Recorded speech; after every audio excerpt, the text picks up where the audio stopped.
The massive space station called Galactic Assembly floated in the darkness between stars. It was bigger than most moons, and housed representatives from 47 different alien species. Each species had their own section, their own customs, and their own way of doing things. But today, they all gathered in the central meeting hall for one important event. The annual military capability assessment was about to begin. Ambassador HFY stood at the center of the circular hall. His blue skin gleamed under the artificial lights, and his 4 arms moved gracefully as he spoke. The Vorthan Empire had been part of the galaxy for thousands of years, and HFY knew how things worked. "Fellow beings of the galaxy," he said, his voice echoing through translators in dozens of languages. "Today we show our strength. Today we prove we can defend ourselves and our allies." The assessment was simple in theory. Each species would present their best warship. The ship would be examined, tested, and rated by the Galactic Council. Only species with proper military capability could maintain full membership in the assembly. It was a matter of survival in a dangerous galaxy. The Vorthans went first, as they always did. Their holographic display showed a massive ship stretching over 1 kilometer long. The hull gleamed with dark metal that seemed to absorb light itself. Plasma cannons lined the sides like deadly jewels. "The Vorthan Dreadnought class," HFY announced proudly. "Our plasma cannons can crack the surface of a moon. Our shields can stop anything short of a supernova. We have sailed the void for 10,000 years."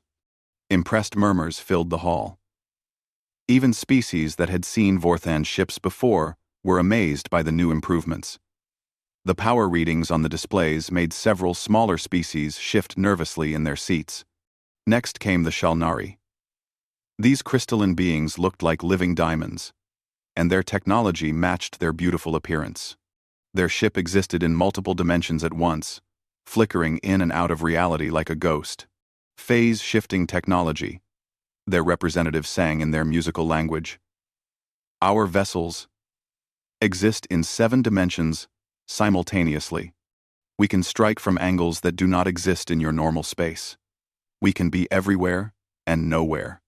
The demonstration showed their ship appearing and disappearing around a test asteroid. One moment it was there, the next it was gone, only to reappear behind its target. The asteroid exploded from weapons that fired from impossible directions. The insectoid Keltar presented next. Their swarm ships looked like giant insects made of metal and flesh. Thousands of them moved together like a single organism, each ship the size of a fighter, but deadly as a shark. "We do not build ships," their queen speaker clicked through her translator. "We birth them. Each vessel lives, thinks, fights as one mind. 1,000 ships, one purpose. Our enemies face not machines, but evolution itself." The swarm demonstration was terrifying to watch.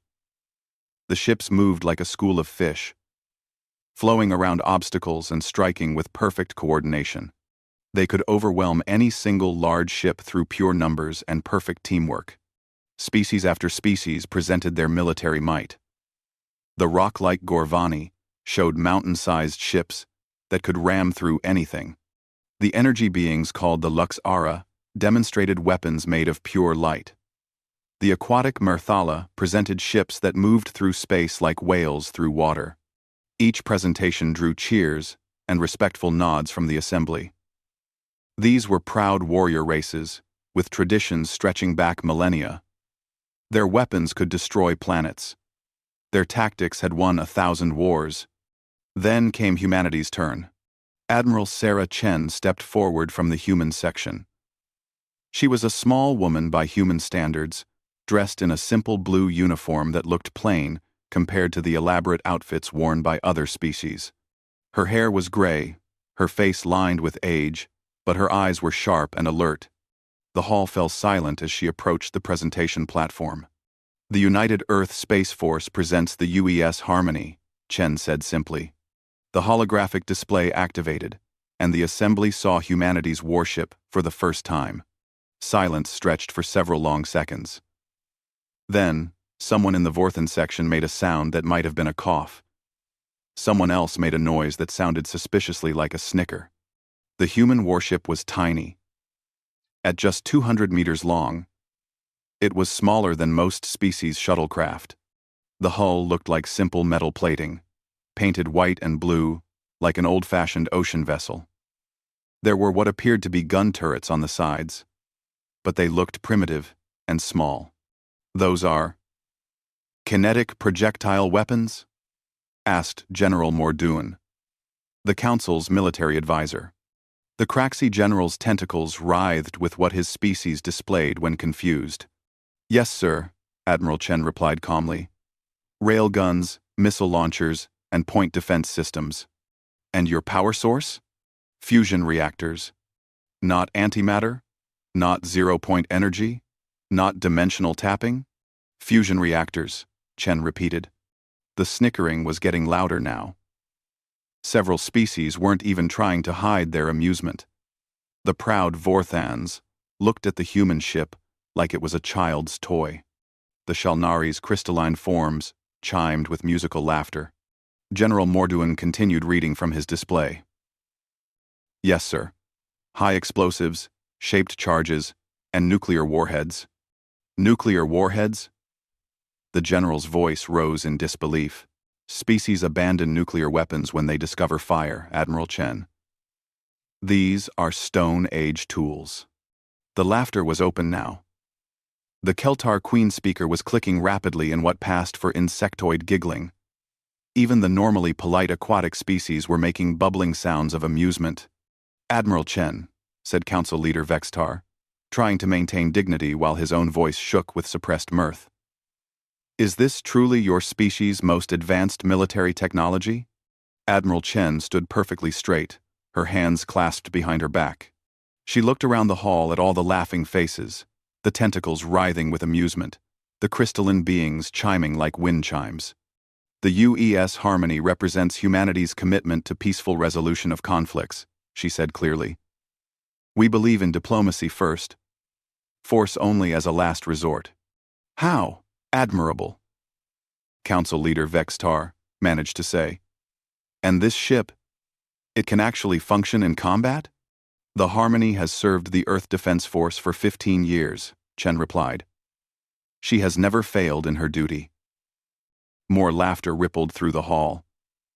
The idea that such a primitive vessel could serve any military purpose seemed impossible to the assembled aliens.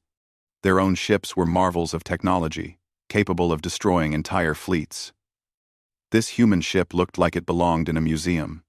General Morduan officially recorded the assessment. "Humanity's military capability is adequate for their current threat level," he announced, barely controlling his amusement. "The Galactic Council accepts this demonstration and grants continued provisional membership to Earth." The word provisional stung, but Admiral Chen showed no reaction. She simply nodded and returned to her seat in the human section. As the assembly moved on to other business, conversations buzzed with amusement about the primitive humans and their adorable little warship. Many species made jokes about how they could probably defeat the entire human fleet with a single patrol craft. Admiral Chen sat quietly through it all, her face calm and professional. But those who looked closely might have noticed something in her eyes. Not anger or embarrassment, but something else entirely. Something that looked almost like pity. 6 months after the military assessment, emergency alarms screamed through the Galactic Assembly Station. Red lights flashed in corridors, where beings from dozens of worlds ran to emergency positions. The crisis everyone had feared for decades had finally arrived. The Drakmor hegemony had issued their ultimatum. Council Leader Vextar stood before the emergency session, his normally calm demeanor cracked with worry. Representatives from all 47 species filled the hall, their various forms of communication, creating a chaos of sounds, clicks, songs, and electronic pulses. The message was clear, Vextar announced. The Drakmor demand tribute from every member species. They want half of our military resources, 30% of our industrial output, and complete surrender of our outer colonies. Angry sounds erupted from the assembly, The Vorthans roared in their deep voices. The Keltar clicked and buzzed furiously. Even the peaceful aquatic species made agitated bubble streams. "What happens if we refuse?" asked Ambassador Zex, though everyone already knew the answer. "Total war." Vextar replied grimly. "They promise to reduce every member world to ash and enslave any survivors." The Drakmor hegemony was the nightmare that haunted galactic civilization. Their home region lay in the galaxy's outer rim, where stars were older and resources scarce. This had made them into perfect predators, hungry, desperate, and utterly ruthless.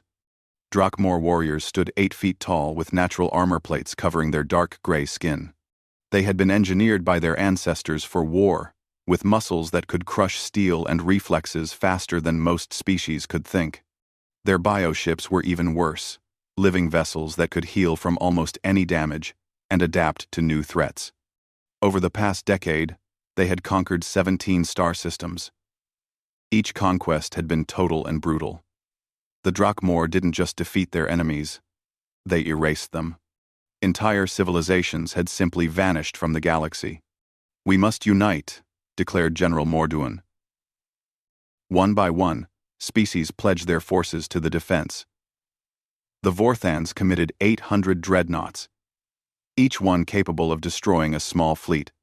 The Shalnari promised 300 phase-shifting vessels that could strike from impossible angles. The Keltar offered their entire nest fleet, over 2,000 living ships acting as one mind. The numbers were impressive. The combined galactic fleet would field over 10,000 vessels with weapons that could crack planets.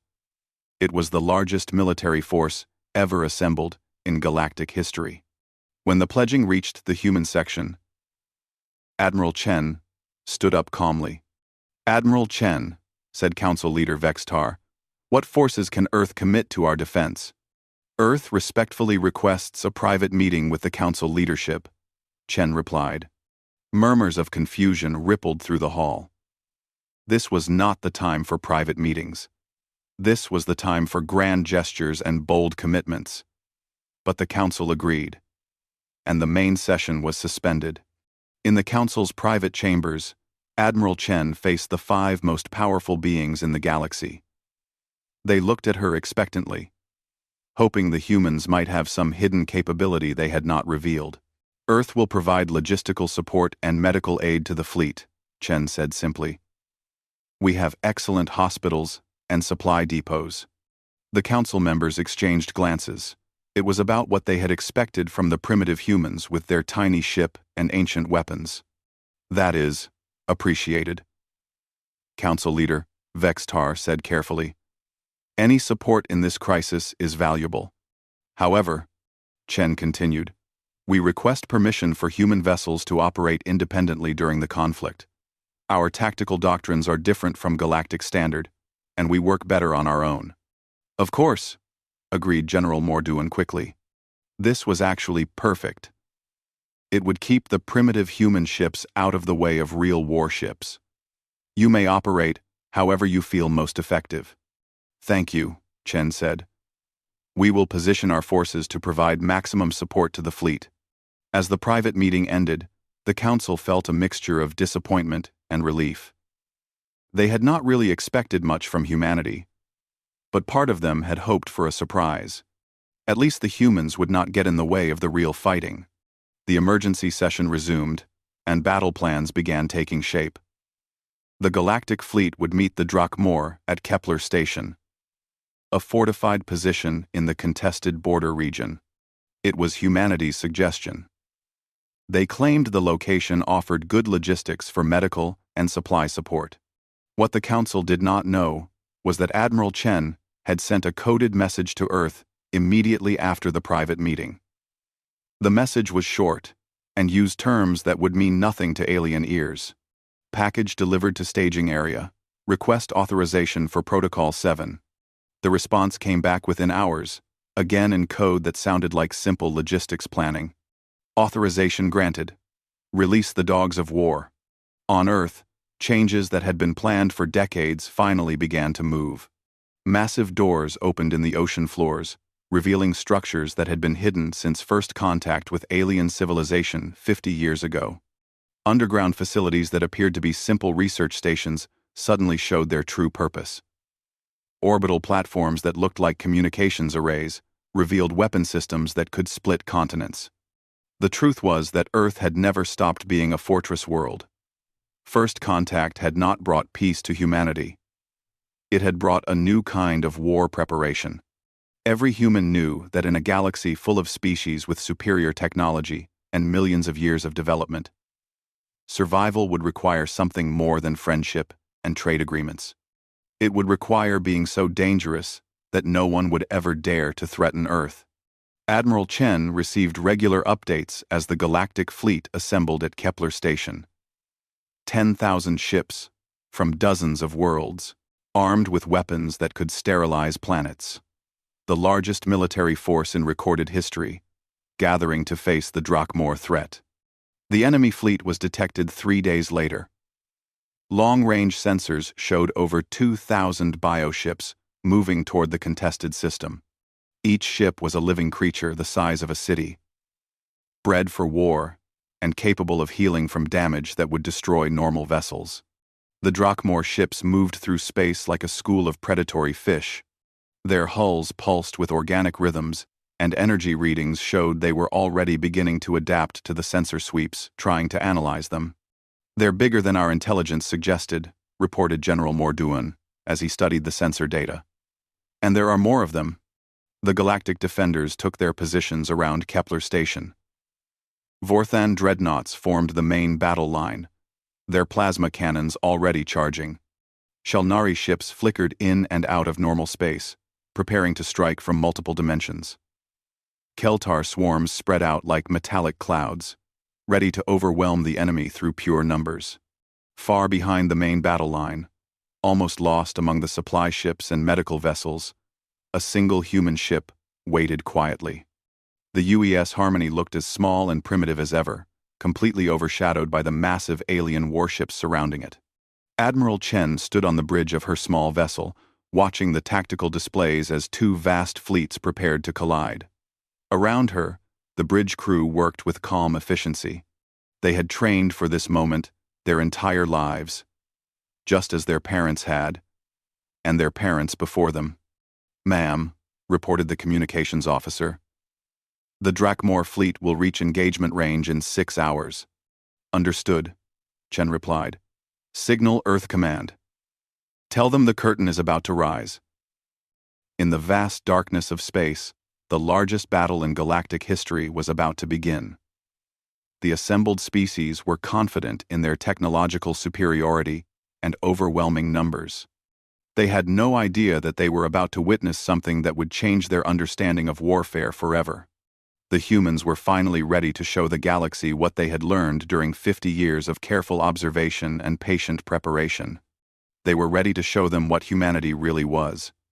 The Battle of Kepler Station began with a light show that could be seen across 3 star systems. Over 10,000 ships from the Galactic Assembly faced more than 2,000 Drakmor bioships in the space around the fortified station. The Vorthan dreadnoughts fired first. Hundreds of plasma cannons erupted simultaneously, sending streams of superheated matter racing across the void. The energy beams were so powerful, they lit up the darkness like miniature suns. The plasma strikes hit the leading Drakmor vessels dead on. Any normal ship would have been vaporized instantly. Instead, the bioships simply absorbed the energy, like sponges soaking up water. Their living hulls rippled and glowed for a moment, then returned to normal. "Impossible," whispered Ambassador Zexhai as he watched from the command center. "Those plasma cannons can crack moons." The Drakmor ships continued forward without slowing. Their organic hulls had evolved to absorb and redirect energy attacks. What would destroy metal and plastic only fed their biological systems. The Shalnari tried next. Their phase-shifting vessels flickered in and out of normal space, striking from angles that should not exist. Crystal weapons fired beams of pure dimensional force, attacks that bypassed normal matter entirely. For a few minutes, It seemed like the dimensional attacks were working. Several Drakmor ships shuddered and began to list. But then, something strange happened. The bioships began to adapt, developing new organs that could sense attacks coming from other dimensions. Within an hour, the Shalnari found their greatest advantage turned against them. The Drakmor had learned to track phase-shifting ships across dimensional barriers. Crystalline vessels that had seemed untouchable were suddenly being hunted down by creatures that could reach into multiple realities. "How are they adapting so fast?" demanded General Morduan as another Shalnari ship exploded in a shower of diamond fragments. The Keltar swarm attacked next, thousands of living ships moving in perfect coordination. They swarmed around the larger Drakmor vessels like angry bees, striking with focused plasma stings and razor-sharp cutting beams. At first, the sheer numbers seemed to work. The Drakmor ships were large and powerful, but they were being overwhelmed by the coordinated assault of the insectoid fleet. Several bioships began showing serious damage. Then the Drakmor revealed another horrifying capability. They released clouds of biological agents into space, viral weapons specifically designed to attack other living ships. The Keltar vessels, being partially organic themselves, began to succumb to infection. The insectoid commanders watched in horror as their own ships turned against them. Infected vessels began attacking their former allies, spreading the biological weapon throughout the swarm. The perfect coordination that made them so deadly became their weakness as the infection spread through their hive mind connections. Within 3 hours of battle, the Galactic fleet was in full retreat. Hundreds of ships had been destroyed or infected. The survivors pulled back toward Kepler Station, their most advanced weapons, proving useless against an enemy that could adapt to any attack. The Drakmor admiral broadcast across all frequencies, his voice carrying the arrogant confidence of certain victory. "Creatures of the soft galaxy," he growled in his species' harsh language. "You have grown weak, feeding on easy prey. Your weapons are toys. Your tactics are the games of children. Surrender now, and some of you may live to serve the hegemony." In the Galactic Assembly Command Center, panic was setting in. Council leader Vexitar stared at the tactical displays, showing their forces in complete disarray. "We need to evacuate," he said grimly. "Get as many civilians away as possible before they break through our lines." It was at this moment that Admiral Chen's voice crackled over the communication system. "Galactic Command, this is Admiral Chen aboard UES Harmony, requesting permission to engage hostile forces." The command center fell silent. Everyone turned to look at the display, showing the tiny human ship still positioned far behind the battle lines. The idea of the primitive vessel engaging the enemy that had just crushed the galaxy's finest fleets seemed like madness. "Admiral Chen," General Morduan replied carefully, "the enemy has proven resistant to all of our weapons. Perhaps you should focus on evacuation support." "Sir, we've observed the enemy capabilities and believe we can be effective." Requesting immediate permission to engage. Council leader Vex Tar looked around at his advisors. They were out of options. Their most powerful weapons had failed. Their best strategies had been countered. Maybe the humans could at least buy some time for the evacuation. "Permission granted," he said finally. "Good luck, Admiral." On screens throughout the command center, they watched the small human ship begin moving toward the Drakmor fleet. The UES Harmony accelerated slowly, its primitive fusion engines leaving a faint blue trail. "She's outnumbered 2,000 to 1. Someone whispered. "Those bioships will tear her apart," added another voice. Admiral Chen's ship continued its approach, moving with steady purpose toward the enemy formation. The Drakmor seemed puzzled by this development. Their sensors detected the incoming vessel, but it was so small and apparently harmless that they initially ignored it. The Harmony reached maximum weapons range and stopped. For a moment, nothing happened. The tiny human ship hung in space facing the massive enemy fleet like a single bee confronting a pack of wolves. Then, the human ship opened fire. The first salvo was invisible to most sensors, kinetic projectiles moving at significant fractions of light speed. The primitive railguns that the galaxy had mocked fired solid metal slugs accelerated to velocities that turned them into relativistic weapons. The leading Drakmor bioship simply vanished. One moment it was there, a massive living vessel the size of a city. The next moment it was an expanding cloud of superheated plasma. The kinetic impact had released more energy than a small nuclear weapon, completely vaporizing the target. The command center stared in shocked silence as the human ship fired again. Another Drakmor vessel disappeared in a flash of converted matter and energy. "What just happened?" whispered Council Leader Vex Tar. "Kinetic kill?" Admiral Chen's voice replied calmly over the communication link. "High-velocity projectiles. The enemy's adaptation to energy weapons is useless against simple physics." The Drakmor fleet began to react, turning their attention to this new threat. Bioships that had shrugged off the galaxy's most advanced plasma cannons found themselves facing weapons that worked on completely different principles. The Harmony fired again and again, each shot removing another enemy vessel from existence.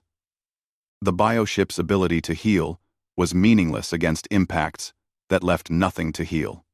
"Admiral," General Morduan said, his voice shaking.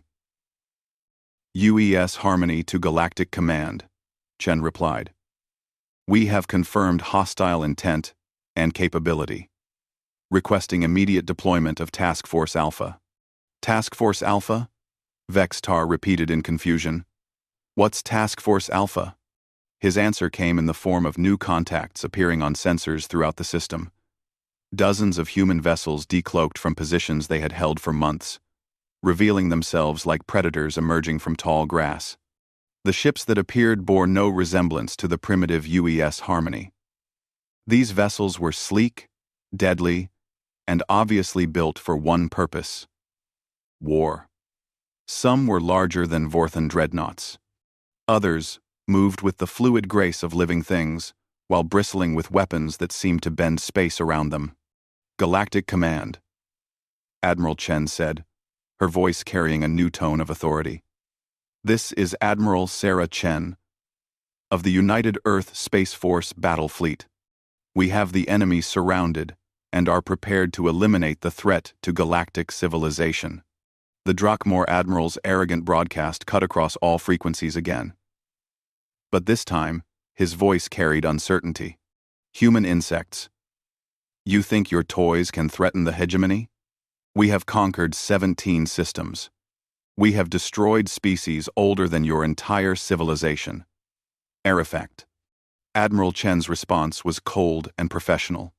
"Hostile vessels, this is your only warning. You have threatened human civilians and our allies. Surrender immediately or face complete destruction. You have 30 seconds to comply." The galaxy held its breath as the most one-sided battle in recorded history was about to begin. The species that had been laughed at 6 months ago for their primitive weapons were about to show everyone what humans had really learned during 50 years of careful preparation. They were about to demonstrate why Earth had never stopped being a fortress world, even in an age of galactic peace. The 30 seconds passed in silence. Then, the Drakmor Admiral gave his response by ordering his entire fleet to attack the human positions. What happened next redefined every species' understanding of warfare. The human fleet that emerged from stealth was unlike anything the galaxy had ever seen. The UES Vengeance stretched 3 kilometers long, its dark hull covered in weapons that seemed to exist partially outside normal space. The UES Retribution launched clouds of fighter craft that moved like living things but struck with mechanical precision. Most terrifying of all was the UES Reckoning, a mobile fortress that appeared to be a small planet covered in launch bays and weapon systems. "Impossible," breathed General Morduan as he stared at the displays. "Those ships are larger than our biggest dreadnoughts. How long have they been building these?" Admiral Chen's voice cut through the communications chaos with cold efficiency. "Hostile forces have rejected surrender terms. All human vessels are authorized to engage with maximum force. No survivors." The battle that followed was not really a battle at all. It was an execution. The Drakmor bioships that had seemed so terrifying against galactic energy weapons found themselves facing something completely different. Human kinetic weapons didn't just hit harder than plasma cannons. They hit faster than biological systems could react. Railguns fired solid projectiles at 90% of light speed. The impacts didn't just damage the bioships. They punched completely through them, leaving perfectly round holes that glowed with residual energy. Fusion missiles detonated inside enemy hulls faster than the organic vessels could heal. Most devastating of all, human ships deployed something called quantum disruptors that prevented molecular bonds from reforming. Their healing ability is useless, Admiral Chen explained to the shocked galactic commanders. Quantum disruptors break matter down at the atomic level. There's nothing left to heal. But it wasn't just the weapons that amazed the watching galaxy. It was the tactics. Every human movement seemed calculated, years in advance. The Drakmor found themselves trapped in kill zones they never saw coming, their formations herded into predetermined positions by subtle human maneuvers. The bioships tried to adapt as they had against the galactic fleet, but they couldn't adapt fast enough. Human weapons struck from impossible ranges and angles. Ships that had seemed small and harmless suddenly revealed weapon systems that could punch through any armor. Fighters that looked like simple metal constructs moved with coordination that put the Keltar swarms to shame. How are they doing this? Council leader, Vextar demanded, as he watched another group of Drakmor ships vanish under human fire. Admiral Chen's response chilled the entire command center. We have been studying every species in the galaxy for 50 years. We know how you fight, how you think, what your weaknesses are. We've been preparing for this war since first contact. The truth hit the galactic leaders like a physical blow. 50 years of peaceful contact, cultural exchange, and trade agreements. 50 years of humans appearing primitive and harmless. It had all been preparation. Every diplomatic mission was an intelligence-gathering operation, Chen continued matter-of-factly. Every trade agreement gave us access to your military technology. Every cultural exchange let us study your tactical thinking. We know exactly how to defeat every species in this galaxy. On the tactical displays, the slaughter continued. The Drakmor fleet that had numbered over 2,000 ships was being systematically destroyed. Their bioships, evolved to heal from energy weapons, simply couldn't adapt to kinetic bombardment that arrived faster than their nervous systems could process. The human ships moved like dancers in a deadly ballet. They never wasted a shot, never missed a target, never left an enemy with the chance to adapt or escape. It was precision warfare taken to an art form. Admiral Chen, General Morduan, asked weakly, "What kind of species are you really?" "We are a species that survived by being the apex predator on a world that tried to kill us every single day for millions of years," Chen replied. "Earth didn't develop space travel to explore, General. We developed it to ensure our survival." The display showed Earth through human sensors. Not the peaceful blue world other species had visited, but the fortress it truly was. Orbital platforms that could sterilize star systems. Underground complexes that stretched across continents. An entire planet converted into the ultimate military base. Every human ship is designed to kill, Chen continued. Every human soldier is trained from birth to win wars that haven't started yet. We don't fight for glory or conquest. We fight for survival, and survival means being so dangerous that no one ever dares threaten us again. The Drakmor admiral tried one last desperate gambit. He gathered his remaining ships, fewer than 400 now, and launched a massed assault on the largest human vessel. If they could destroy the UES Reckoning, maybe they could break human morale. The mobile fortress responded by opening launch bays that released thousands of strike craft. But these weren't ordinary fighters. Each one was the size of the original UES Harmony, and armed with the same devastating kinetic weapons. The Drakmor assault was met by a wall of relativistic projectiles that turned space itself into a killing field. In less than 10 minutes, the legendary Drakmor hegemony fleet was reduced to scattered debris. Not a single human vessel reported significant damage. The bioships that had terrorized the galaxy for decades had been eliminated with surgical precision. The Drakmor Admiral's final transmission was desperate and broken. "Humans, what are you? How is this possible?" Admiral Chen's response was delivered with the same calm professionalism she had shown throughout the battle. "We are the species that turned survival into a science and warfare into an art. We are what happens when a world of predators learns to reach for the stars." The communication link to the enemy flagship cut out as the final Drakmor ship was reduced to expanding plasma. In the aftermath, the Galactic Assembly Command Center sat in stunned silence. The crisis that had threatened to destroy their civilization had been resolved in less than 6 hours. The enemy that had conquered 17 star systems had been completely annihilated by the species they had all laughed at 6 months ago. "Admiral Chen," Council Leader Vextar said finally, his voice barely above a whisper. "Why didn't you tell us? Why hide this capability?" "Because, Council Leader, peace is only possible when potential aggressors understand the cost of aggression. The galaxy needed to see that humans are not harmless primitives to be ignored or exploited. We are the species that ends threats permanently." The human fleet began forming up around Kepler Station, their dark ships moving with predatory grace. Each vessel was a reminder that the balance of power in the galaxy had just shifted fundamentally. "What happens now?"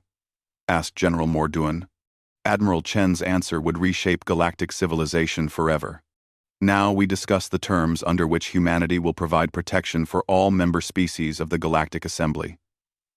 Because, after today, everyone will understand a simple truth."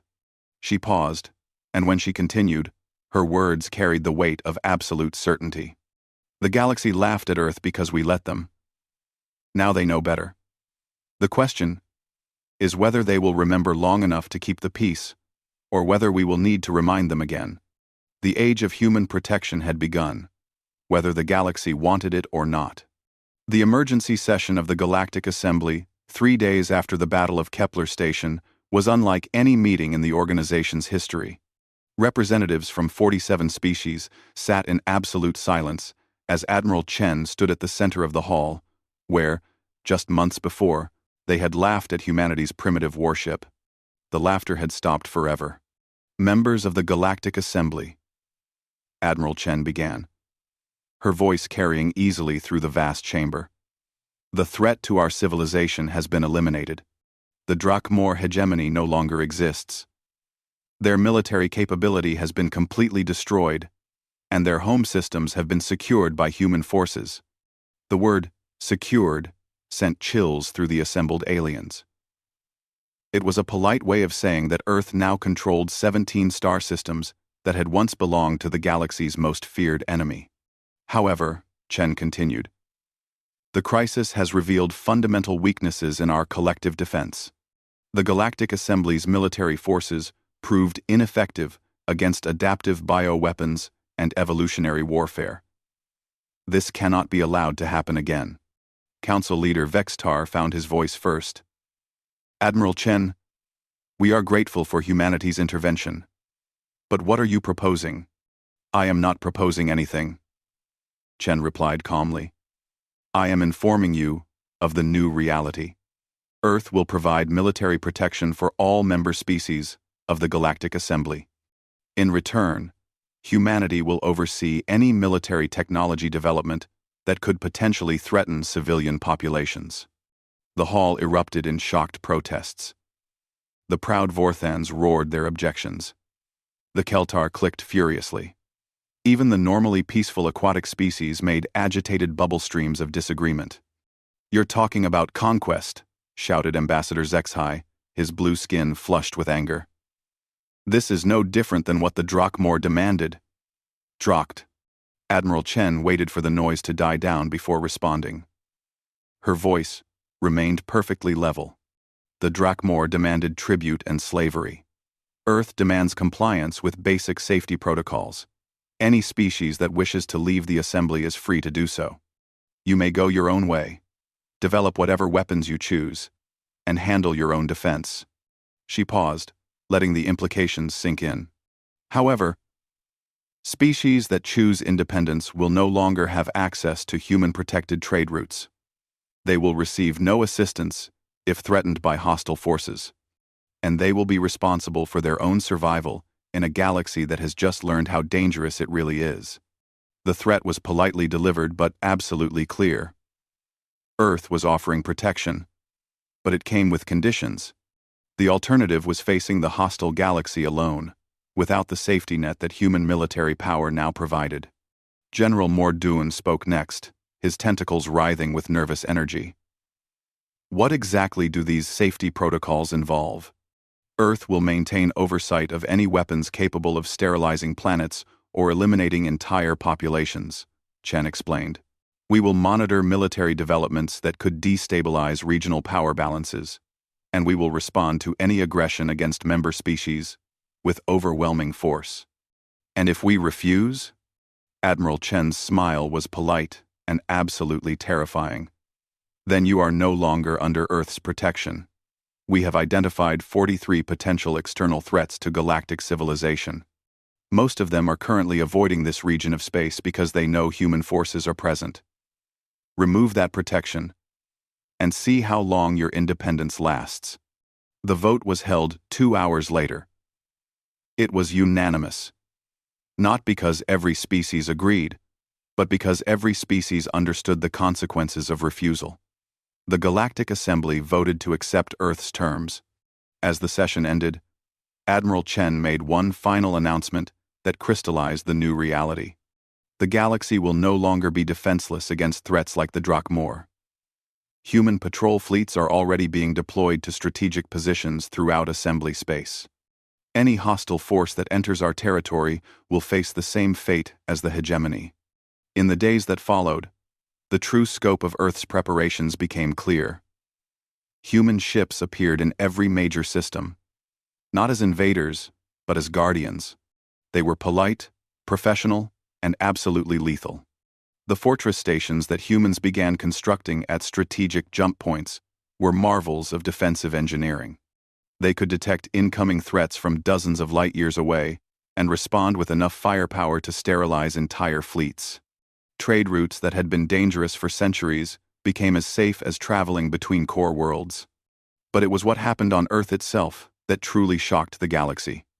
Alien ambassadors who visited humanity's homeworld discovered that the primitive planet they had known was completely gone. Every major landmass was covered with military installations. The ocean floors housed massive submarine bases. Orbital platforms ringed the planet like deadly jewelry. Most disturbing of all, they learned that every human civilian was also a trained soldier. The shopkeepers, teachers, farmers, and artists they met could all field strip advanced weapons, pilot combat vehicles, and execute military tactics with professional precision. Your entire species is militarized, observed Ambassador Zexhai during a diplomatic visit to Earth. Our entire species is prepared. Admiral Chen corrected him. We learned long ago that survival requires every individual to be ready to defend their home. End quote. The ambassador walked through what appeared to be a normal human city. Markets, schools, parks, and residential areas. But closer inspection revealed that every building was designed to serve as a fortress. Every citizen carried themselves with the alertness of veteran soldiers. Children played games that taught tactical thinking and resource management. How long have you been preparing for galactic war? Zexhai asked. Since the day we received your first radio transmission, Chen replied. 50 years ago, when the galaxy made contact with Earth, we realized we were the weakest species in a dangerous universe. We decided to change that. They visited a museum dedicated to Earth's preparation for galactic conflict. The displays showed how humanity had analyzed every piece of alien technology they encountered, reverse-engineered every weapon system they observed, and developed countermeasures for every potential threat. Every diplomatic mission was also a reconnaissance mission, Chen explained as they walked past displays of alien ship schematics and tactical analyses. Every cultural exchange was intelligence gathering. Every trade agreement gave us access to your military capabilities. The final display showed the truth that no alien species had suspected. Earth's orbital platforms didn't just contain weapons capable of destroying fleets. They contained weapons capable of sterilizing entire star systems. The planet that the galaxy had laughed at for its primitive technology had quietly become the most dangerous military force in galactic history. "You could destroy us all," Zexhai whispered, as he stared at the power projections. "Yes," Admiral Chen agreed simply. "But we won't, as long as you remember the lesson of the Drakmor. Peace is possible when everyone understands the cost of war." As news of Earth's true capabilities spread throughout the galaxy, species began to understand that the balance of power had shifted permanently. The humans weren't asking to join galactic civilization. They were announcing that galactic civilization now existed under their protection. Some species resented the new order. Others were grateful for the security it provided. All of them understood that the age of easy conquest and casual warfare was over. The galaxy had laughed at Earth because humanity had let them. They had appeared weak and primitive because that served their purposes. Now, with the threat eliminated and their true strength revealed, there was no more need for pretense. Earth stood as the ultimate guardian of peace, not through diplomacy or negotiation, but through the simple promise that any threat to galactic civilization would face complete and total destruction. The species that had survived by being apex predators on a death world had brought their most valuable skill to the stars. The ability to end threats so thoroughly that no one would ever dare pose them again. The galaxy had learned to fear Earth's laughter. Now, they were learning to fear Earth's protection even more.